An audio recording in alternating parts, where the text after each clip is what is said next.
کتاب تاریخ الطبری المعروف بتاریخ الامم والملوک الجزء الثالث، طب مؤسسۃ الرسالہ، سن 1998 میں کتاب چھپی ہے۔ صفحہ 253 میں حدیث ہے عبد الرحمن ابن عوف کی، روایت کرتے ہیں وہ ابو بکر سے۔ ابو بکر اس حدیث میں مرتے وقت اس حدیث میں کچھ اعترافات کیے ہیں۔ اس نے کہا کہ بعض جرائم میں نے ایسے انجام دیے کہ کاش میں ان کو نہ کرتا۔ میرے جرائم میں سے جس کو میں نے انجام دیے کاش میں انجام نہ دیتا، فوددت انی لم اکشف بیت فاطمہ عن شیء وان كانوا قد غلقوه على الحرب، سلام اللہ علی فاطمہ الزہرا۔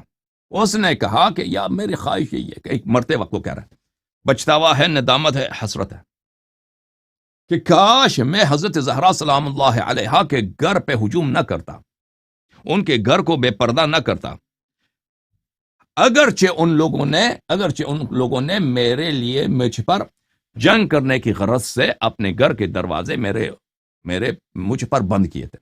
گھر کے دروازے بند کیے ہیں، وہاں پہ جنگ کی تیاری ہو رہی ہے، اگرچہ وہاں پہ جنگ کی نیت کی تیاری کی وجہ سے گھر کے دروازے بند کیے ہیں، کاش میں اس گھر کے دروازوں کو نہ توڑتا، میں اس گھر کو برباد نہ کرتا، میں اس گھر کو بے پردہ نہ کرتا۔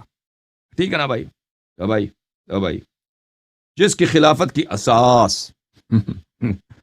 جس کی خلافت کی ابتدا کس سے بات کہ اہل بیت النبوہ، اس کی خلافت کے وہ اپنی زبان سے کہہ رہا، اس کی خلافت کے مخالف ہیں۔ وہ ہو سکتا ہے بھائی، ہو سکتا ہے حضرت زہرا سلام اللہ علیہ سیدۃ نساء اہل الجنہ اپنے بابا کے وصی کے مخالف ہوں اور ان کے اپنے گھر میں جنگ کی تیاری ہو رہی ہو۔ اور بھائی یہ ہو سکتا ہے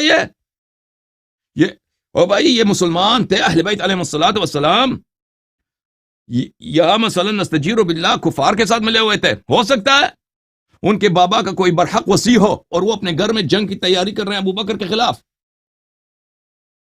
او مشائخ مجھے جواب دینا، تو یہ واضح دلیل ہے کہ ابو بکر پہ کوئی نص نہیں ہے۔ اگر نص، یہ خود ابو بکر کا اعتراف ہے کہ اہل بیت علیہم الصلوۃ والسلام اس کے خلاف عسکری اور ملٹری تیاری کر رہے تھے اپنے گھر میں، اور انہوں نے ان کے گھر پہ حملہ کیا، اور یہ اس باب سے بچتا ہوا کہ کاش میں حملہ نہ کرتا۔ تو واضح بات ہے جب اہل بیت علیہم الصلوۃ والسلام مطہر ہیں، رسول پاک صلی اللہ علیہ وسلم نے فرمایا انی تارک فیکم من اخذتم به لن تضلوا بعد ابدا، کتاب اللہ و عترتی اہل بیتی۔ اہل بیت علیہ السلام کی اطاعت کرو، اگر اطاعت کرو گے تو کبھی گمراہ نہ ہو جاؤ گے۔ تو وہ تو ہو ہی نہیں سکتا، وہ خود ہی خلیفہ ہیں، وہ تو ہو ہی نہیں سکتا۔ اگر کوئی برحق خلیفہ ہو ان کے خلاف وہ جنگ کی تیاری کریں۔ پھر اس نے کہا وددت، اور میری تمنا یہ ہے ان یوم سقیفۃ بنی ساعدہ كنت قذفت الامر في عنق احد الرجلين يريد عمر وابا عبیدہ فكان احدهما اميرا وكنت وزيرا۔ اور میری یہ تمنا ہے کہ سقیفہ بنی ساعدہ والے دن خلافت کو میں پھینک دیتا، دو یا ابو بکر کے عمر کے گردن پر یا ابو عبیدہ کے گردن پر، اس کے گردن پہ میں پھینک دیتا خلافت کی ذمہ داری، اور ان میں سے ایک امیر بن جاتا اور میں ان کا ساتھی، میں ان کا معاون بن جاتا۔ دیکھو عزیز، سب سے بڑا عزت یہ ہے، دنیا میں سے تو بڑا عزت ہی نہیں ہے کہ انسان رسول پاک صلی اللہ علیہ وسلم کے بعد اس کا برحق وصی ہو، یہ اس سے بڑا عزت ہے۔ ہم کہتے ہیں کہ امیر المؤمنین علیہ السلام انبیاء سے افضل ہے کیونکہ وہ وصی رسول اللہ صلی اللہ علیہ وسلم، کیونکہ وہ رسول پاک صلی اللہ علیہ وسلم کی ذمہ داریوں کو، ان کی ڈیوٹیز کو جس طرح رسول پاک صلی اللہ علیہ وسلم بجا لاتے تھے اسی طرح وہ صلاحیت رکھتے ہیں۔ اس لیے کوئی بھی نبی ہمارے نبی صلی اللہ علیہ وسلم کی ڈیوٹیز کو بجا لانے کا اہل نہیں ہے۔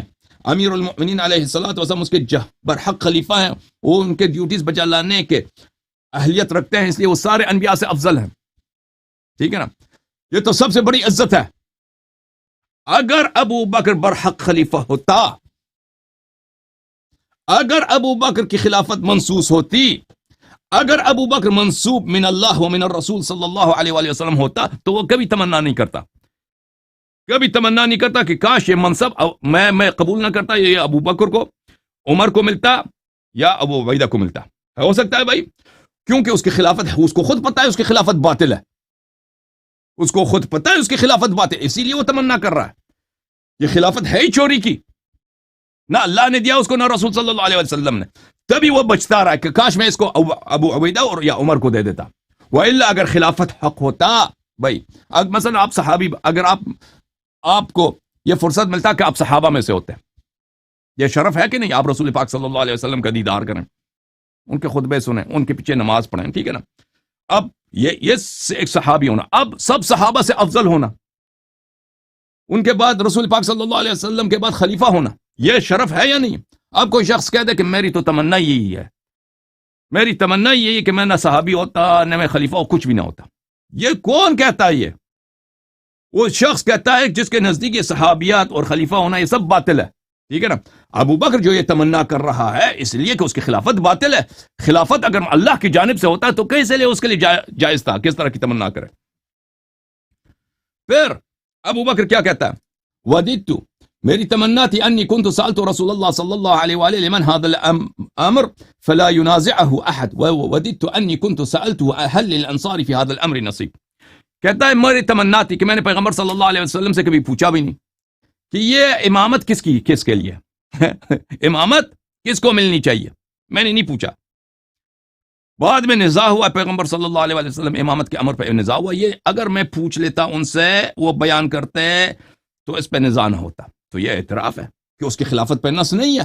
اگر نص ہوتا تو وہ یہ بات کبھی نہیں کہتا کاش میں پیغمبر سے پوچھتا کہ آپ کے بعد خلیفہ کون ہے صلی اللہ علیہ وسلم. سمجھ میں آئی نا بات آپ کو؟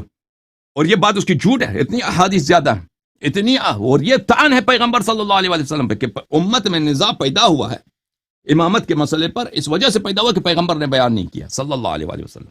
قصور کس کا ہے؟ پیغمبر کا. اور یہ کوئی بھی شخص پیغمبر صلی اللہ علیہ وآلہ وسلم کی شان میں ان سے کوئی خامی نسبت دے دے, کوئی برائی نسبت دے دے, کوئی خیانت, کوئی غدر امت سے, وہ اس لیے کہ امت میں ساری اختلافات کا جڑ مسئول کس کو بنا دے, ذمہ دار کس کو بنا دے؟ پیغمبر صلی اللہ علیہ وسلم کو بنا دے. اس کی تو یہ تو شتم نبی ہے. شتم اسی کو بولتے ہیں, سب اسی کو بولتے ہیں, گستاخی اسی کو بولتے ہیں. گستاخ نبی صلی اللہ علیہ وسلم کا حکم کیا آپ سب خود آپ کو پتہ ہے. اچھا میرے محترم ناظرین, اس حدیث کو کئی کتابوں میں نقل کیا ہے. اس کی تصحیح آپ کے لیے الاحادیث المختارہ میں ضیاء المقدسی نے اس حدیث کو حسن قرار دیا. المستخرج من الاحادیث المختارہ لضیاء المقدسی جز نمبر 1 چھاپ دار خضر, یہاں پر روایت عبد الرحمن بن عوف صفحہ نمبر 88 میں حدیث نمبر 12. یہی فقرات جو اس کو میں نے آپ کی خدمت میں ترجمہ کیے ہیں آپ کے یہاں پہ ہائی لائٹ ہے. ان سب کو نقل کرنے کے بعد صفحہ نمبر 90 میں مختارہ میں ضیاء مقدسی وہذا حدیث حسن, یہ حدیث حسن ہے. اچھا